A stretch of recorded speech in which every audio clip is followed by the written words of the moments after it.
E o título da mensagem de hoje, a primeira mensagem de domingo, no mês de janeiro é: Filho, a festa é para você. Tem algum filho aqui? Dá glória a Deus. Olha para algum filho de Deus que está perto de você e diga: filho, a festa é para você. Olha para outro filho e diga: filho, a festa é para você. Porque às vezes acontece, irmão, tá aqui, ó, tá eu aqui, o Elton ali, o Feliciano ali. Aí a hora que eu olho para um lado, o irmão está olhando para lá. A hora que eu olho para o outro, eu estou olhando para lá e falo: caramba, a festa não é para mim. Porque nem na hora de receber a palavra, ninguém olhou para mim. Então você não fique, se ninguém olhar você, você cutuca, fala: olha para mim e fala: filho, a festa é para você. Essa mensagem, Deus plantou no meu coração ontem, um pouquinho antes da virada de intimidade. E Lucas 15, eu vou ler bem rápido do 1 ao 10, porque 1 ao 10 vai ser só pano de fundo, tá? A mensagem mesmo começa no 11. Verso 1 diz assim, ó. Lucas capítulo 15, verso 1. Cobradores de impostos e outros pecadores vinham ouvir Jesus ensinar. Os fariseus e mestres da lei o criticavam, dizendo: ele se reúne com pecadores e até faz o quê?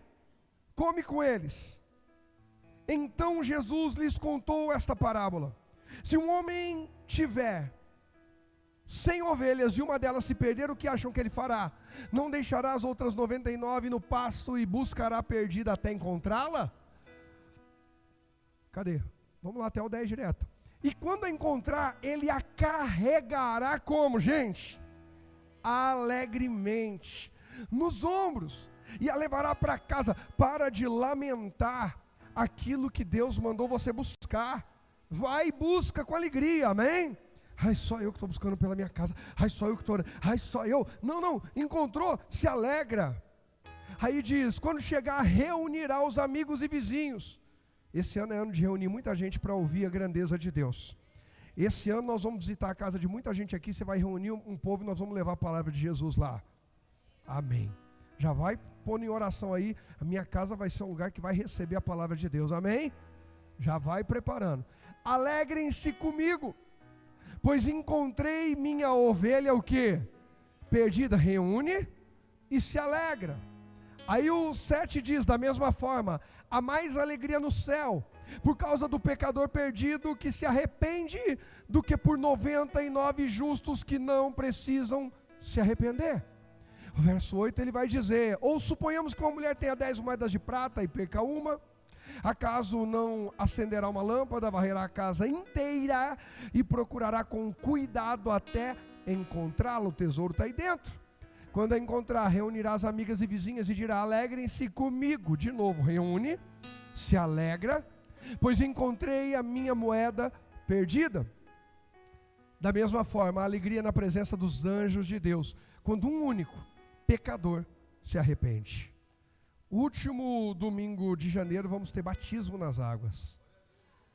Vamos começar esse ano com festa nos céus e aqui na terra. Amém? E esse batismo, depois eu vou conversar com a pastora direitinho, vamos alinhar, vamos pensar aí, porque isso aqui eu estou, muito provavelmente além do batismo, aí a gente vai ter o almoço de comunhão da família para quem quiser participar, aí a gente fala disso no decorrer do mês.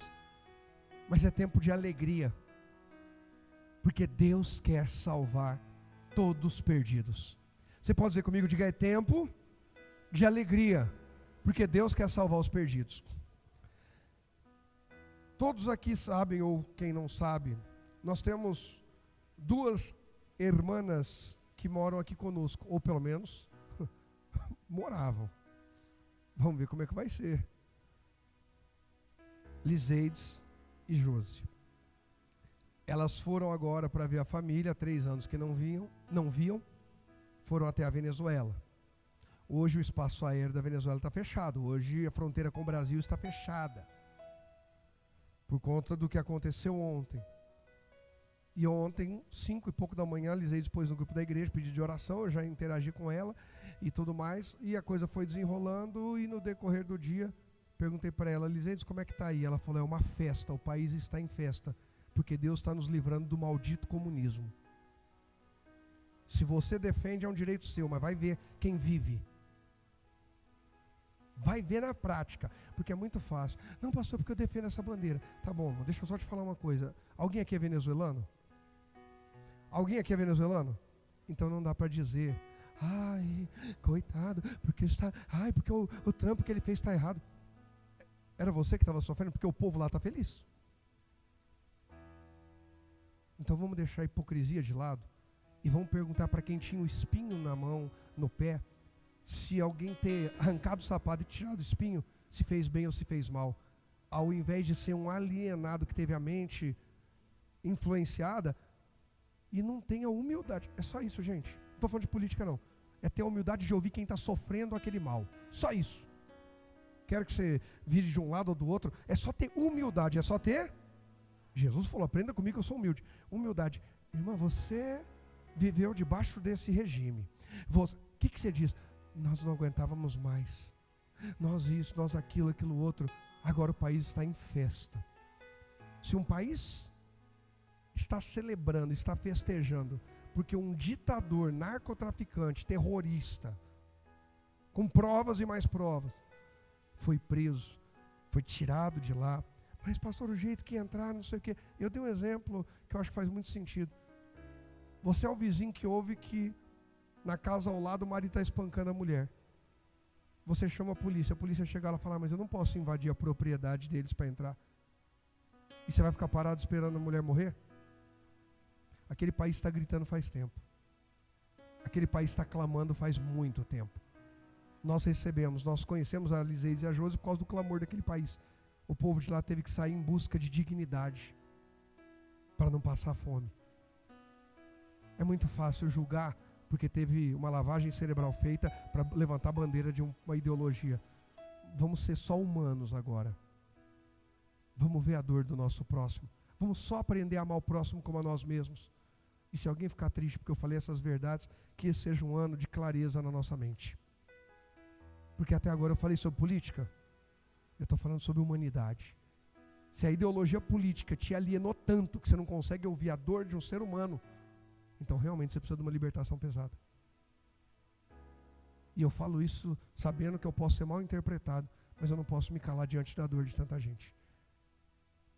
E aí, ela diz, pastor, meu pastor, o país está em festa. O país está? Por quê? Porque se sentem livres. A Bíblia diz que há uma festa muito maior quando a gente é livre para a eternidade. Deus quer produzir grandes festas na nossa vida. E também através de nós. Então, os religiosos, os quem? Verso 1, põe aí para mim por favor, verso 1. Verso 1, cobradores de impostos e outros pecadores vinham ouvir Jesus ensinar. Deixa ouvir Jesus quem quer ouvir. Não importa o passado da pessoa. Deus olha para mim e para você, e olha para nós conhecendo o nosso passado, mas dando a oportunidade de um novo futuro. A forma como Deus olha para nós é com a oportunidade de viver coisas novas. E eu quero, mas alguém quer? É sobre isso. Deus está procurando pessoas que estão olhando para frente, não para trás. Pessoas que vão assumir essa nova vida em Cristo Jesus. Pessoas que vão aceitar que tem novas oportunidades. Só que o verso 2 diz que isso causa indignação. Fariseus e mestres da lei criticam. Religiosos, doutrinadores,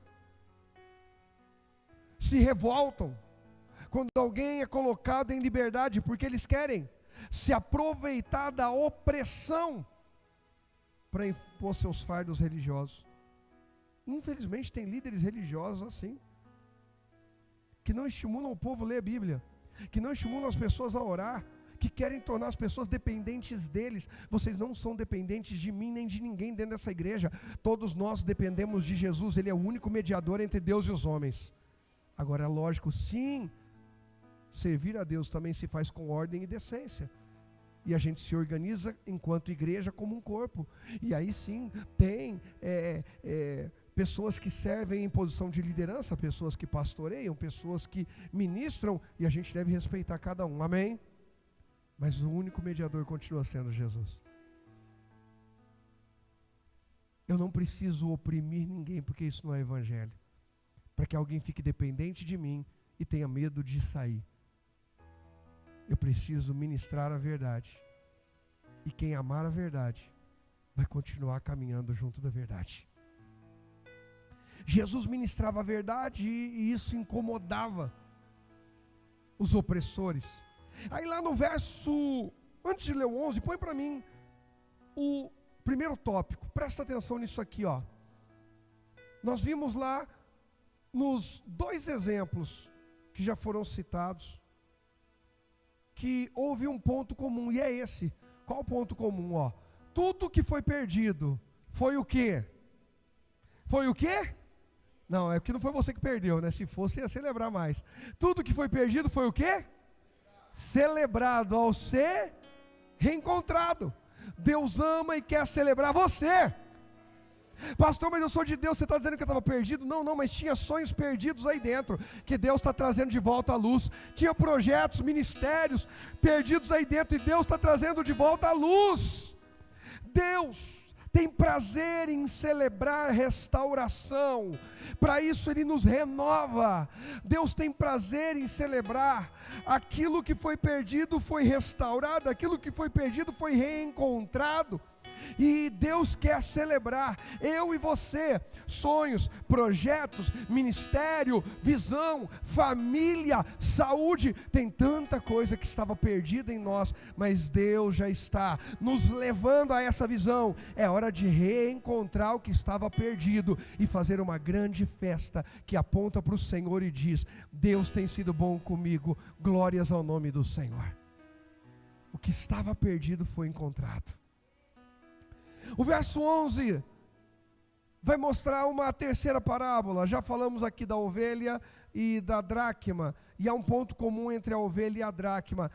Ovelha é ser vivo, mas irracional. Quem concorda? Vocês não concordam, não? Ovelha é ser vivo, mas é irracional. É ou não é? Sim. A ovelha pode ser treinada, a ovelha mas então ela precisa que alguém vá buscar, coloque nos ombros e traga de volta. O que é isso? É quem ainda não tem tanto entendimento, é quem ainda não tem tanta clareza. A ovelha corresponde a estímulos, ela pode ser treinada, ela pode ser ensinada em muitas coisas, mas ainda assim não é um ser racional. Então precisa que alguém vá buscar. Dracma é coisa, é tesouro, é riqueza, é recurso, é dinheiro, mas é coisa. Coisa não anda sozinha, precisa que alguém leve ou que traga. Então quando se perde, precisa que alguém procure. Amém? Mas tem uma terceira citação de Jesus, porque a parábola de Jesus aqui é uma só. A gente, só para facilitar a leitura, a gente separa a dracma perdida, a ovelha perdida e o terceiro. Jesus continuou. Um homem tinha... A terceira parábola é de quem? Alguém sabe que parábola é essa terceira que a gente vai ler agora? De quem? Do filho pródigo. Mas está dizendo aqui que um homem tinha... Só um é pródigo? Vamos ver o que a Bíblia nos ensina. Um homem tinha 2 filhos. 12, pode ir. O filho mais jovem disse ao pai: quero a minha parte da o quê? Da herança. E o pai dividiu seus bens entre os filhos. Não vou entrar nem no mérito, tá? A herança é algo que só se acessa depois que aquele que era possuidor partiu. Para validar uma herança ou um testamento, é necessário que aquele que era possuidor tenha morrido. O pai está vivo.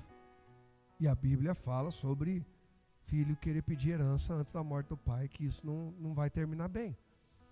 Mas esse filho mais jovem pediu, e aquele pai foi lá e entregou. Já que você não valoriza quem eu sou, é triste, mas tem filhos que não vem a hora de dar o pé nos pais. É triste que o passar do tempo está mostrando gerações, isso não é absoluto, nem para cima nem para baixo, nem antes, nem agora, nem depois, não é absoluto, mas há tendências, sim. Gerações que cada vez mais são totalmente desconectadas do senso de família, de honra pai e mãe, de aliança, de cuidado. Aquele senso de antigamente, daquele respeito, de pedir, eu não fui criado assim, meus pais não tinham hábito, então eu também não repassei isso a meus filhos, de pedir a bênção. Nem meus pais, nem meus avós, mas muitos aqui foram criados. Quem foi criado assim? E eu acho isso incrível. Eu não fui criado assim. Hoje, com o entendimento que eu tenho, eu percebo o quanto isso é valoroso. Um filho que entende que seus pais têm uma bênção para liberar sobre eles. Só que esse filho aqui, como muitos, vê seu pai como estorvo, como um limitador. Ele limita o quanto eu posso fazer as coisas, a hora que eu tenho que dormir, a hora que eu tenho que acordar, tenho que ajudar em casa, tenho que trabalhar, tenho que isso, tenho que aquilo, tenho que aquilo outro. A gente tem que tomar cuidado se a gente não tem se tornado igual a ele. E aí ele pede a parte da herança, ele fala, tudo que eu preciso é só de dinheiro. Você não importa para mim. O que importa para mim é o seu dinheiro para eu seguir a minha vida. E o pai divide entre os dois. Quantos filhos pediram a parte da herança? 1. Mas o pai tinha quantos filhos? Então ele entrega aos 2. O verso 13 diz pra gente, alguns dias depois, ele ainda deu um tempinho, deu uma migué, fingiu que não ia sair, sabe que tem gente que disfarça. Finge que se importa. O filho mais jovem arrumou suas coisas e se mudou para uma terra o quê? Distante, não foi nem pertinho, bem distante. O coração dele já tinha ido. Alguém já disse que os nossos pés só vão onde os nossos olhos e o nosso coração já foi antes. Os olhos e o coração dele já tinham ido para longe há muito tempo. Só faltava para ele recurso, oportunidade. Quando Deus lhe der o que você está pedindo, para onde você vai? Presta atenção. Alguém já disse que os nossos pés e as nossas mãos só vão para onde os nossos olhos e o nosso coração já foi antes. Quando Deus lhe der o que você está pedindo, para onde você vai? Quando Deus fizer o que você tem clamado a Ele para fazer, quando Deus lhe abrir a porta que você tem pedido, para onde você vai? Havia um paralítico à porta do templo, lá em Atos dos Apóstolos, e assim que Pedro e João curaram ele, ele correu para dentro do templo, saltando e louvando a Deus, porque os olhos e o coração dele estavam em entrar no templo e adorar a Deus. Haviam 10 leprosos que foram curados por Jesus, 9 seguiram sua vida, um voltou para Jesus, porque o coração dele era conectado em gratidão a Deus. Quando Deus lhe der, porque Deus dá, aquilo que você tem pedido como filho, que Ele tem para você como filho, para onde você vai? E o que você vai fazer com tudo que Deus tem te dado? Por isso fidelidade, por isso lealdade, por isso honra, por isso que a gente anda em aliança com Deus. Porque Ele nos dá e a gente retribui. Quem entende? O coração desse filho estava muito longe do seio familiar, da aliança familiar. E ele vai para uma terra distante.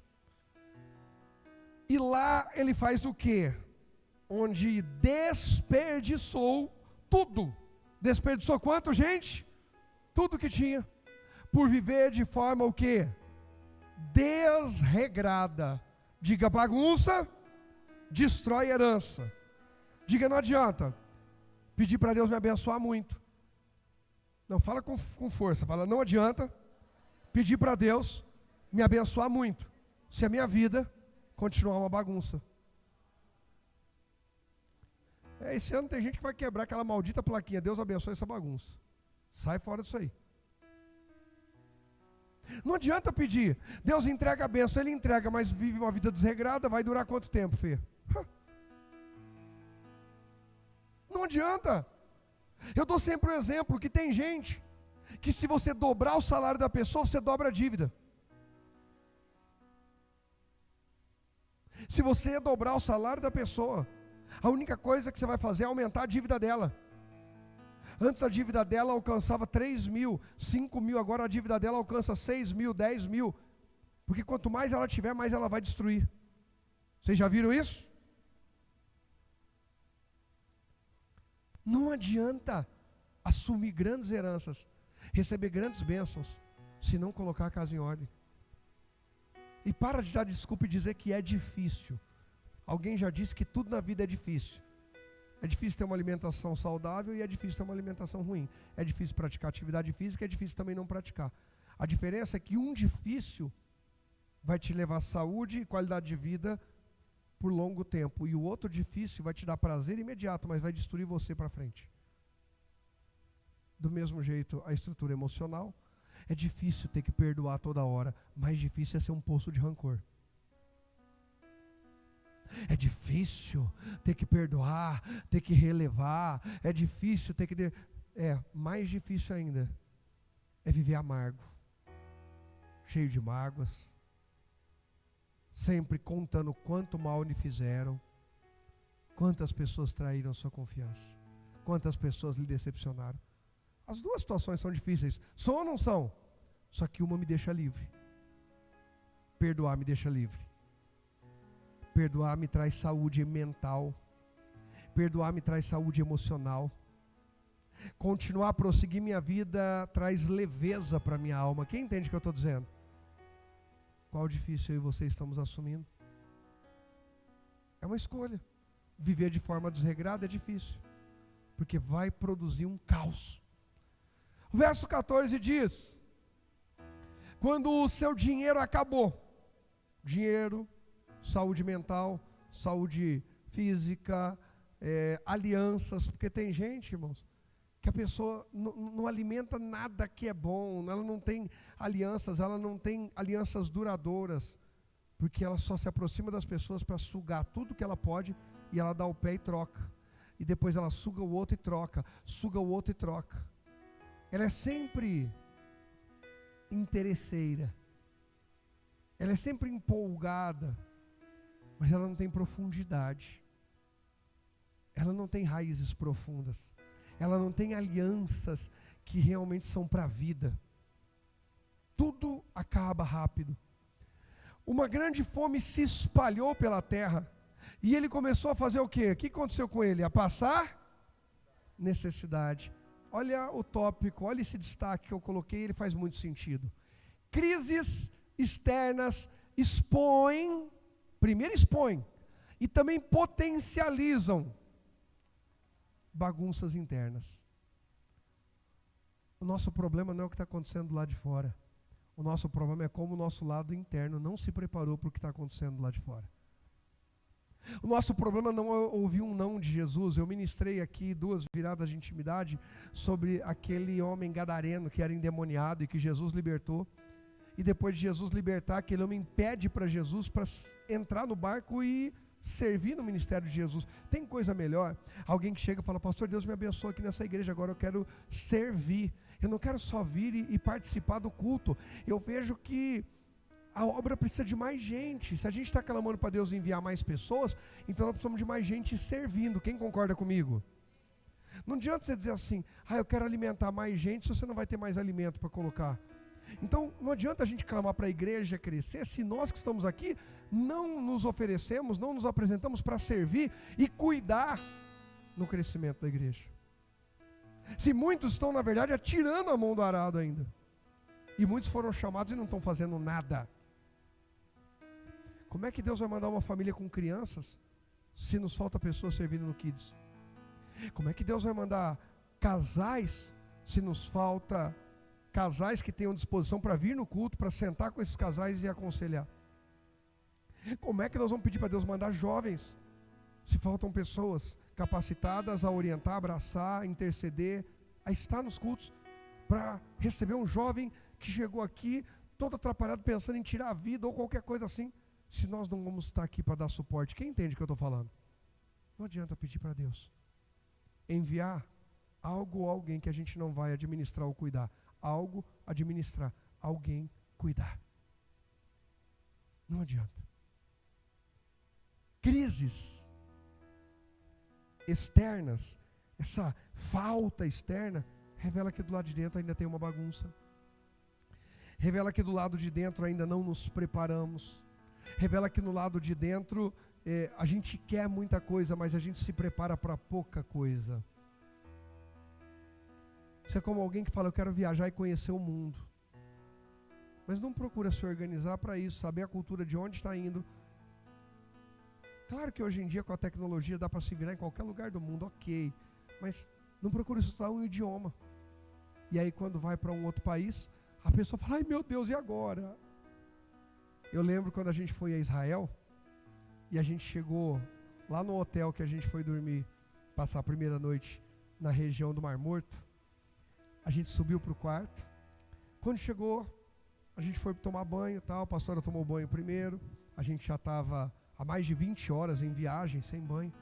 E, obviamente, deixei ela tomar um banho tranquila tal. Quando ela terminou, eu fui tomar banho. Falei, amor, você precisa de alguma coisa? Eu falei, linda, eu queria tomar uma água tônica. Desce lá na recepção e compra uma água tônica para mim. Eu falei, mas como assim? Eu estou em Israel, eu não falo inglês, o hebraico então. Eu falei, linda, é só uma água tônica. É só, aponta, assina lá o número do quarto e sobe. E eu realmente pensei, beleza, ela desceu. Vou lá pedir uma tonic water. Não sei se é isso, mas deve ser. E foi. Quando ela chega, aí o hotel lá é interessante, que ele tinha como se fosse um mezanino. A gente estava no andar como se fosse um mezanino, um hotel grande, muito bacana. E desse meio que mezanino, se eu andasse um pouco para lá, dava para ver a recepção. Quando ela saiu do quarto para ir para lá, eu entrei no banheiro para tomar banho, eu parei e falei, espera aí que eu quero ver o que vai dar. E é claro que eu peguei o celular para filmar. E eu saí e fiquei assim, lá de cima, e filmei. Ela chegou lá bem, falou, a pessoa respondeu, e pá. Só que eu não pensei numa coisa e nem ela. E ainda bem que eu não pensei, porque assim não foi de propósito, eu sou inocente, mas foi legal, não foi comigo. Lá você já tem que pagar na hora, não anota no controle do quarto. Ela estava com o cartão, falei, desce o cartão, se vai pagar na hora, você paga. Só que até apontar a água tônica e pedir foi bem, Fê. A questão foi quando o rapaz foi perguntar se era para cobrar em shekel, que é a moeda local, ou em dólar. Quando ele falou shekel ou dólar, ela oi? E aí virou uma confusão os dois, e eu estou vendo os dois, eu falei, nossa, mas eles estão conversando demais, hein? Está fazendo muita amizade aqui já. E daí a pouco pega celular e mostra, e aí depois ela me contando que ela falava, cartão, eu vou pagar no cartão. E eu imagino o rapaz do outro lado dizendo, eu estou vendo o seu cartão, eu só quero saber em que moeda que eu devo cobrar. Aí ela, cartão, e ele do outro lado eu imagino, eu estou vendo o seu cartão, eu só quero saber em que moeda que eu vou cobrar.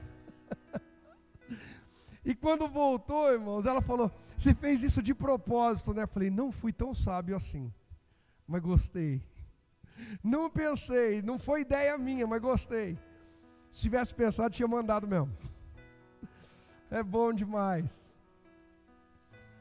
Mas o que acontece? A hora que ele perguntou em que moeda era para cobrar, irmão, revelou uma bagunça interna. Por quê? Ela não estava preparada. Ela estava preparada para apresentar o cartão. Ela estava preparada para apontar o número do quarto e a gente pagar no check-out. Ela estava preparada para apontar a geladeira e mostrar o que ela queria. Mas ela não estava preparada para dizer em qual moeda ela iria pagar. Quem entende o que eu estou dizendo?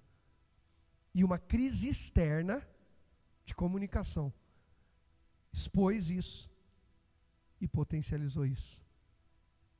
Que esse ano nós venhamos aperfeiçoar a nossa capacidade de reagir, porque muitas vezes as coisas vão sair diferente do que a gente planejou, e que dentro de nós não haja uma bagunça, mas haja a presença do Espírito Santo para nos guiar em toda a verdade. Quando há fome na terra, a fome expõe o quanto aquele recurso que ele desperdiçou de forma desregrada era necessário. Ninguém percebe que está esbanjando até a hora que não tem nem o básico. A maioria das pessoas não percebem que estão esbanjando, desperdiçando, até cair em si desejando o básico, querendo fazer algo básico e não tendo recurso ou condição para aquilo. Cuidado, para não cair em si depois de grandes perdas. É melhor ser guiado por Deus. O texto continua no verso 15 e diz assim para a gente, ó: convenceu um fazendeiro da região a empregá-lo. O pai dele era fazendeiro. Ele falou: eu sei trabalhar em fazenda, eu vou arrumar um emprego numa fazenda. E esse homem o mandou a seus campos para cuidar dos porcos. Jesus é demais. Você pode falar comigo? Diga: Jesus é demais. Jesus, para propor essa parábola, ele fala de um filho que era herdeiro e que, por desonrar o pai, foi cuidar de porcos. Para quem que ele está contando isso? Nós lemos no verso 2. Para quem Jesus está contando essa parábola? Para os fariseus e líderes religiosos que estavam indignados porque Jesus comia com pecadores. Aí Jesus falou: deixa eu contar parábolas com eles, para eles, que quem não honra o pai vai cuidar de porco. E para o judeu, porco é um animal imundo. Então, por que Jesus não fala que foi cuidar de gado, de ovelhas? Gente, nada está na Bíblia à toa, pelo amor de Deus, abre o coração para a palavra. Jesus fala assim: esse tinha posição de sucessor, mais do que herdeiro, porque Deus quer trabalhar sucessão e não herança. Herança se desperdiça, sucessão continua. Esse homem tinha posição de sucessor, mas se tornou um cuidador de porco. Foi cuidar do bicho condenado, imundo. O verso 16 e 17, vou até o 19 já, diz assim, ó: embora quisesse saciar a fome com as vagens dadas aos porcos, ninguém lhe dava coisa alguma. Quando finalmente caiu em si, disse: até os empregados de meu pai têm comida de sobra, e eu estou aqui morrendo de fome. Vou retornar à casa de meu pai e dizer: pai, pequei contra o céu e contra o Senhor, e não sou mais digno de ser chamado seu filho. Por favor, trate-me como seu empregado. Aquele filho cai em si, e ao cair em si, ele começa um movimento. Alguém sabe qual é o nome desse movimento? A gente pode colocar alguns nomes nesse movimento. Fala aí para mim, que movimentos? Quais nomes para esse movimento? Restauração. Ele faz um movimento de restauração? Faz ou não? Sim. Arrependimento? Sim. Conversão? Sim. Humildade? Também. Quais são os movimentos que são necessários para você participar da festa que Deus tem para você? Faça esses movimentos hoje.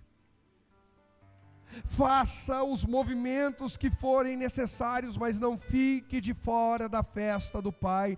Você é filho, a festa é para você, mas para participar da festa serão necessários alguns movimentos. Esse filho teve que ter o movimento do arrependimento, teve que ter o movimento da conversão, mudar de direção, teve que ter o movimento da humildade, teve que ter o movimento do reconhecimento. O meu pai é um bom empregador, o meu pai trata melhor os funcionários dele do que esse homem que me empregou tem me tratado.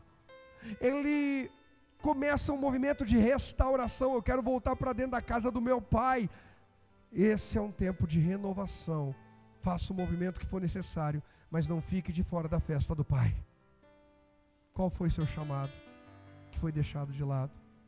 Faz o movimento, vai na direção que Deus estabeleceu.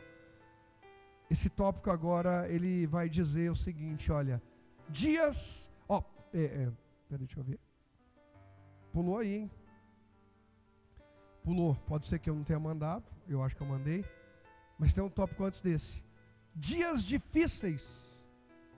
Eu vou falar aqui para vocês, tá? Dias difíceis são bons para restaurar consciência e humildade. Alguém aqui gosta de dias difíceis? Alguém aqui gosta de dias difíceis? Eu também não. E eles servem para alguma coisa? Sim, com certeza. E olhando aqui na Bíblia, olhando aqui o texto, a gente percebe que esses dias difíceis são bons para restaurar consciência e humildade. Esse filho só restaura a sua consciência e tem uma postura, ainda que interna. Ele começa a refletir sobre aquilo humilde, de dizer: eu vou chegar diante do meu pai e vou dizer: pai, eu pequei contra o céu, pequei contra você, eu nem sou digno de ser chamado seu filho. Mas ele só chegou nesse ponto por causa dos dias difíceis. Então para de reclamar dos dias difíceis, porque eles são bons para restaurar consciência e humildade. E eu não estou falando para a gente pedir a Deus: Deus, manda um monte de dias difíceis para eu manter uma boa consciência e ser humilde. Não, não. Mas eu estou falando que a gente não pode desprezar, nem desperdiçar os desertos que passamos, as crises que enfrentamos, os desafios que chegam para nós, porque nesses dias difíceis, nós teremos nossa consciência, a nossa humildade aperfeiçoada, desenvolvida, aprimorada, aplicada, colocada em prática. Só de ter essa consciência já começa a ressignificar: pastor, eu estou vivendo um tempo difícil. Então, esses dias difíceis são bons. Para quê? Para consciência, para humildade. Senhor, onde eu posso melhorar? Onde eu também tenho participação? Onde eu também errei? E o verso 20 vai dizer assim para a gente, ó, versículo 20. Então voltou, aqui começa a ação.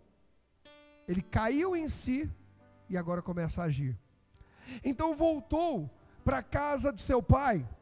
Quando ele ainda estava longe, seu pai porque o pai estava pelas ruas à procura dele? Não. Mas os olhos do pai olhavam longe e dizia: um dia eu vou ver meu filho voltar por aquele mesmo caminho que eu vi sair. Em nome de Jesus, que essa seja a nossa oração por aqueles que estão distantes. Um dia eu vou ver aquela voltar. Um dia eu verei voltar. O lugar dele, o lugar dela é na presença do Senhor, não é longe da casa do Pai. Mas por que, pastor, que aquele pai não foi atrás? Como aquele pastor que deixou 99 ovelhas no aprisco e foi atrás de uma. Como aquela mulher que varreu a casa e procurou a dracma perdida. Por causa daquilo que eu falei no início. Ovelha é irracional. Ela não é filho, não é gente, ela não tem entendimento. Ela não sabe voltar sozinha. Ela precisa que alguém a busque. Dracma é coisa, ela não vai sozinha voltar para a carteira, para a bolsa, alguém precisa procurar. Mas filho, infelizmente, às vezes, o pai vai ter que deixar quebrar a cara. Com o coração mais partido que o do filho. Porque na hora que o filho quebra a cara, ele sente a dor, mas o coração do pai está sentindo a dor antes, porque ele já está vendo que o filho vai quebrar a cara. Quem aqui entende o que eu estou dizendo? Quem tem filho sabe o que é isso. Pode ser de pequenininho. Filho, não faz isso, filho, não faz. Meu Deus do céu, é teimoso. Vai machucar. Não adianta, ele vai aprender machucando. E vai aprender tendo que lidar com a dor. A gente sofre antes.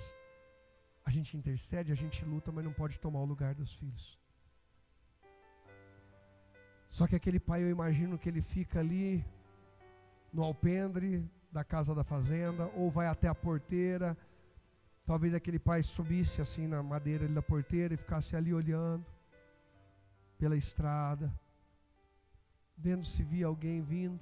Imagino que todos os dias aquele pai praticava isso. Orava, dentro dessa parábola, claro, e olhava. Um dia eu vou ver meu filho voltando por aquela estrada. Deus está trazendo coisas novas e Deus está renovando aquilo que nós precisávamos fosse renovado e restaurando o que estava perdido. Eu creio nisso. Mais alguém? Voltou para a casa de seu pai. Quando ele ainda estava longe, seu pai o viu cheio de compaixão, não cheio de mágoa, não cheio de revolta. Você acabou com o que eu te dei. Cheio de compaixão, correu para o filho, o abraçou e é tempo de dar festa, de celebração por todos que Deus está restaurando, e não ser como aqueles religiosos que se revoltavam que Jesus estava indo aos pecadores. Se alegra pelos pecadores que vão ser salvos, amém? Mas pastor, aquele pecador me fez mal, mas você também já fez mal para alguém, e um dia foi celebrado quando foi restaurado, amém? O 21 diz assim, o filho disse: pai, pequei contra o céu e contra o Senhor, e não sou mais digno de ser chamado seu filho. Até o 24, vamos lá. O pai, no entanto, disse aos servos: depressa, tragam o quê? A melhor roupa da casa e vistam nele. Coloquem-lhe um anel no dedo e sandália nos pés. Matem o novilho gordo, faremos um banquete. E o quê? Porque se alguém celebra uma dracma e se alguém celebra uma ovelha, como é que não vai celebrar um filho? Pois este meu filho estava morto, e não está falando de vida física, está falando de aliança relacional, está falando sobre visão. Tem filhos que estão dentro de casa, mas estão mortos. Eles não se importam com o que acontece na casa, eles não se importam com a família, eles não se importam com os pais, eles não se importam com o futuro, eles não se importam com nada, é só com eles estão mortos. E o pai dá festa quando esses filhos ressuscitam, voltam à vida. Ele estava perdido e foi achado, e começaram a fazer o quê? A festejar. Alguém lembra que roupa que o pai pediu para colocar no filho? A melhor roupa de onde? Da casa. Guarda isso que nós já vamos falar disso, tá? Põe o tópico aí, por favor, presta atenção aqui comigo. Somos filhos, quem crê nisso? E, você pode ler aqui comigo? Pertencer é melhor e maior do que ter. Não espere o pior para entender isso. Aquele filho pensou que o melhor era ter a herança nas mãos, mas pertencer à casa do pai era o melhor que ele tinha. Filho, você é. Não é sobre o que você tem, é sobre quem você é. Não é sobre o que possuímos, é sobre a quem pertencemos. Nós somos da família do Senhor. Não é sobre ter tudo que a gente queria, é sobre ser de quem importa. Eu sou de Deus, você é de Deus. Quem entende o que eu estou dizendo? Guarda a história da roupa. Verso 25. Estamos terminando.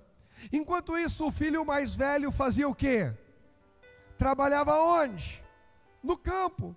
Na volta para casa, ouviu o quê? Música e dança. Aí que mais? Verso 26. Perguntou um dos servos o que estava acontecendo. Vamos até o 32 agora para finalizar. O servo respondeu: seu irmão voltou.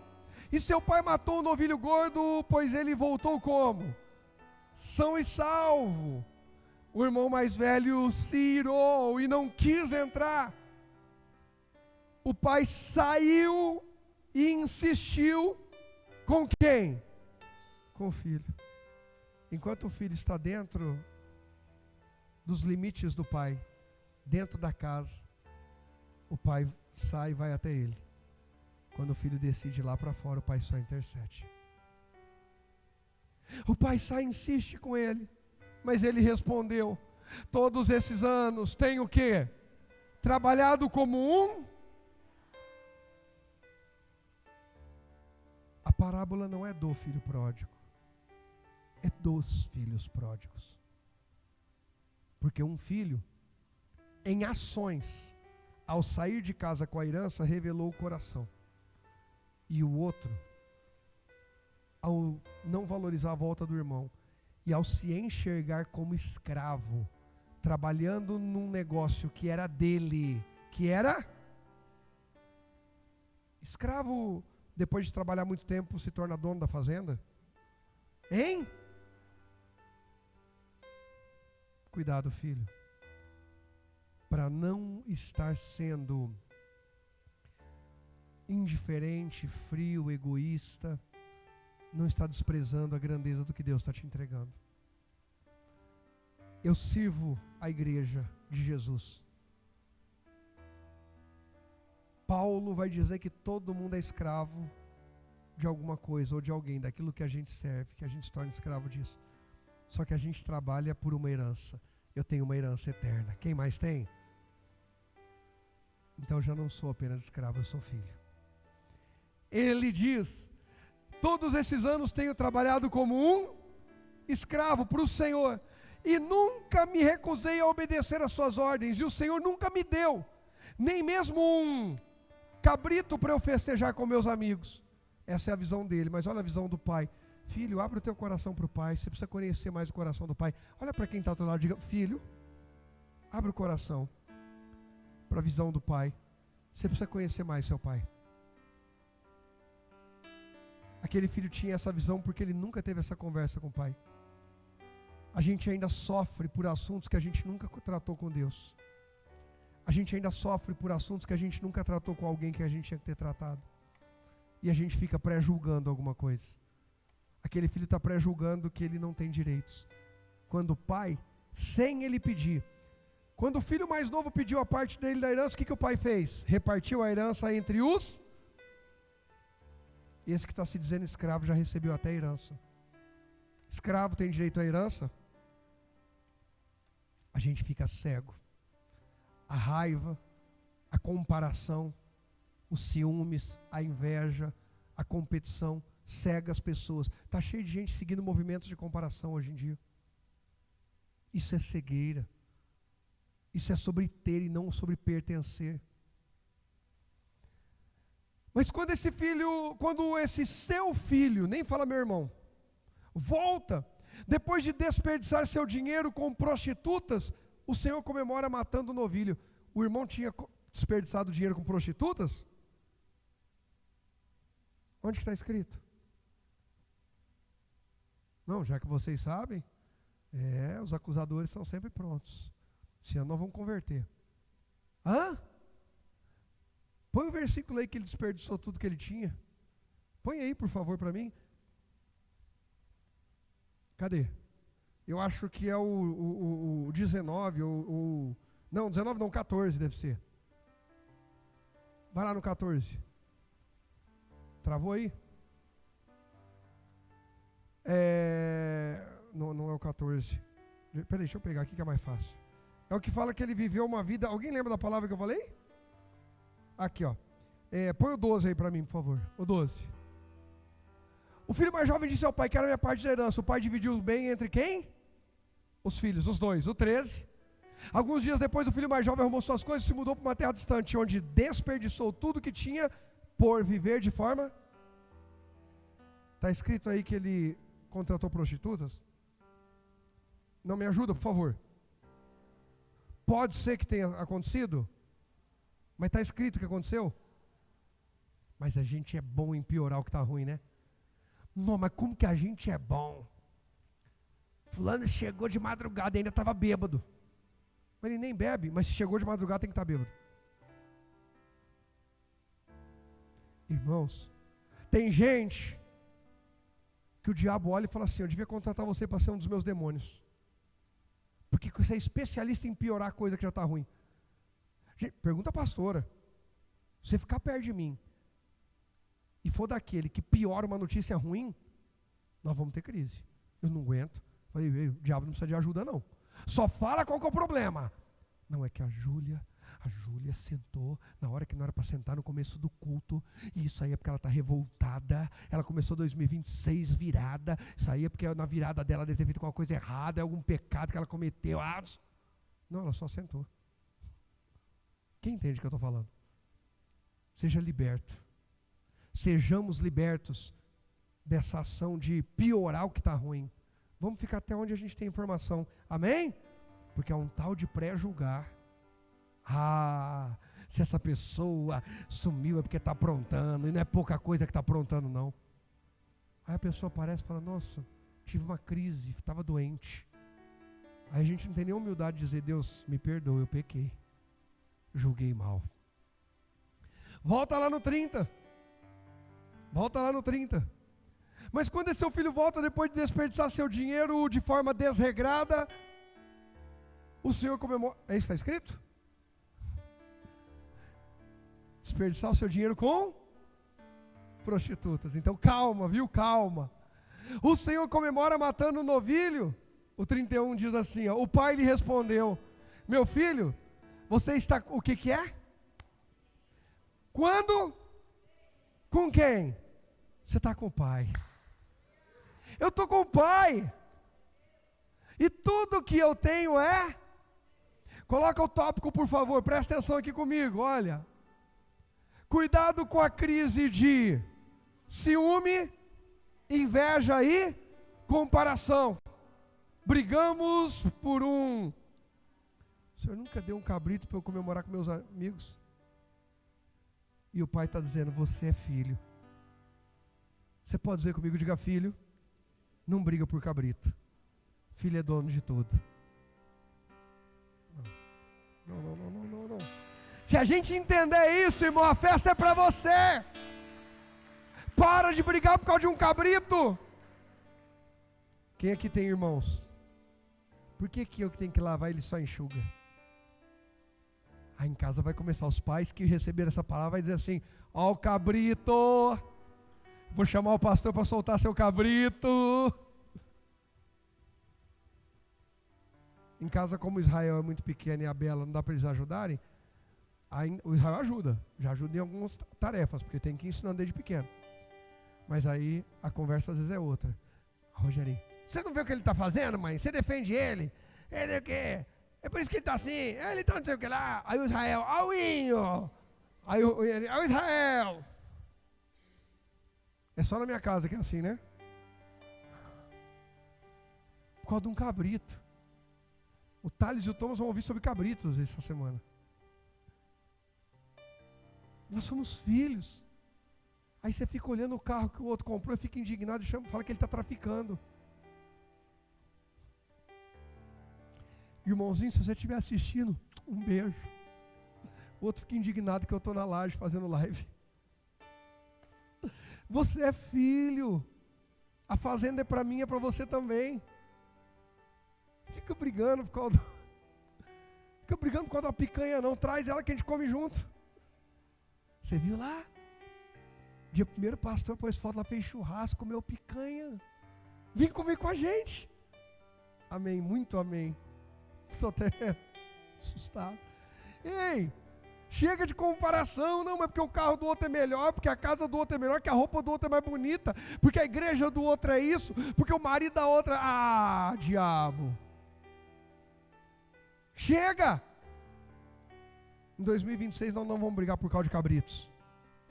Nós vamos ganhar, nós vamos alcançar as ovelhas, nós vamos recuperar as dracmas e nós vamos ver voltar para casa os filhos. Quem briga por causa de cabrito, não vê ovelha, não vê o tesouro e nem o filho. Tira os olhos do cabrito. Eu acho que seria mais legal e provocaria mais se eu colocasse o título da mensagem, tira os olhos do cabrito. Eu acho que eu vou continuar essa mensagem semana que vem, o que vocês acham? E aí semana que vem o título vai ser Tira os olhos do cabrito. E vai ter gente curiosa que vai clicar só para ver o que eu vou falar sobre Tira os olhos do cabrito. Cabriteiro. Isso aqui é igreja de filho, aqui não é igreja de cabriteiros. Cuidado com a crise de ciúme, inveja e comparação. Brigamos por um cabrito, quando já é tudo. Quando já é quanto? Tudo nosso. Mas você lembra qual que é a roupa? Eu vou parar por aqui a mensagem hoje, semana que vem eu continuo. Tem mais, mas semana que vem eu continuo. Pastor, mas semana que vem, tira os olhos do cabrito. Não me incomoda, quem me irritar esse ano eu vou falar pra você, tira os olhos do cabrito. Pastor, fulano chamou não sei o que, não veio cumprir esse cargo. Tira os olhos do cabrito, irmão, chama outro para servir. Olha quanta gente aqui para servir, apaixonada por Jesus. E falaram amém ainda. Inclusive a pastora vai começar a pegar os nomes hoje de você que em 2026 vai ser voluntário dessa obra, não é, linda? Claro, não vai pegar sozinha, o pessoal vai pegar junto com ela, não é isso, linda? Vamos trabalhar forte os voluntários esse ano? Glória a Deus. Aí, ó, aí, linda, ó, a Cida, ó. Cida está empolgada. Gente, as pessoas querem servir com quem quer servir. Vamos embora para cima. Tira os olhos do cabrito, porque é meu tempo, porque é o meu trabalho, porque não sei o que lá falou mal de mim. Tira os olhos do cabrito. Vamos para frente. Já é tudo nosso. A gente precisa se posicionar. A gente precisa assumir o que Deus tem para a gente. Guardar o nosso coração em Deus. E avançar em fé. Eu vou continuar essa mensagem, mas lembra da roupa? O pai falou para os servos, traga o quê? A melhor roupa. Aí o outro irmão ficou indignado porque deu a melhor. Não, fica tranquilo que o outro irmão já recebeu metade da herança. O pai está dando com aquilo que ainda ficou para ele. O pai já dividiu a herança entre os dois, e aquilo que ficou com o pai agora está dando uma roupa boa para o filho. Mas o irmão não pode reclamar, porque metade de tudo ele já tem. A gente está brigando por uma roupa que não é nossa, é do pai. Se o pai quer revestir aquela pessoa com uma unção, para orar pelo enfermo e ele ser curado, larga de ser invejoso. Foi o pai que revestiu aquela pessoa. O pai revestiu alguém com uma unção e essa pessoa é usada de uma forma, glórias a Deus, que o pai venha revestir muita gente aqui nessa casa com unção, com capacidade, com habilidades que eu não tenho, e Deus vai usar você na habilidade que eu não tenho, e nós não vamos disputar, e você não vai ser melhor que eu, nem eu sou melhor que você vai fluir num dom e eu vou fluir no outro, e a gente vai ser uma família, um corpo que serve o pai e honra na casa do pai. Quem entende isso? Chega de crise, de ciúme, inveja e comparação. Chega de fofoca, chega de divisão. Nós somos filhos e tudo que o pai tem é nosso. Receba, a festa é para você, filho. Quem crê diz? Pode aplaudir o Senhor Jesus. Glória a Deus. Deus falou com alguém hoje aqui?